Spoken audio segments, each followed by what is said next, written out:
Louisiana Tech basketball men's and women's program has an incredible winning tradition. But for the young athletes here, it's up to you folks to create a winning culture. So I want to go over 5 short steps to things I think are integral to creating a winning culture for this year's men's and women's teams. Number 1, words matter. If we speak to each other in a way that we want to be spoken to, our results are going to be a lot better. Number 2, accountability. I need an accountability partner.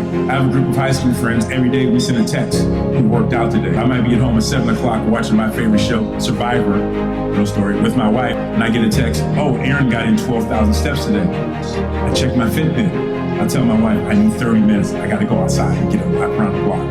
And I think that athletes, if you find somebody who can be your accountability partner, make sure you latch on to that person and make sure you're prepared when you are the accountability person for someone else.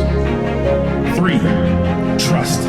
I think trust is one of those things that when you're building a winning organization at any level, you have to trust the people that you're working with. Trust only happens when you go through the fire with people. The 4th aspect to developing a winning culture, we need to compete harder. I guarantee you, whatever the effort you gave today at practice is not the level that the coaches need you to be at. They're going to say play harder. They want you to compete harder. And that means every day in practice, you got to give your all every drill. And it sounds real simple, but I know it's hard. The 5th and final rule, preparing for adversity. I went through a situation a couple years ago that I never thought I'd go through in my life. But I remember that one morning I got up and I was at the worst part of my life. And then once I realized you're either going through it or you're coming out of it, and that's the human journey, that's when I got my courage back. Somebody's going to get hurt.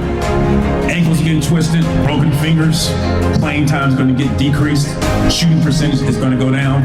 All that's normal, and you really can't control that. But the only thing you ultimately control is how you prepare for it and how you deal with it. It's easy to take the victim's mentality. No one has time for that. You need to prepare that these things are going to happen, and that's just part of the athlete's journey. That's part of the life journey.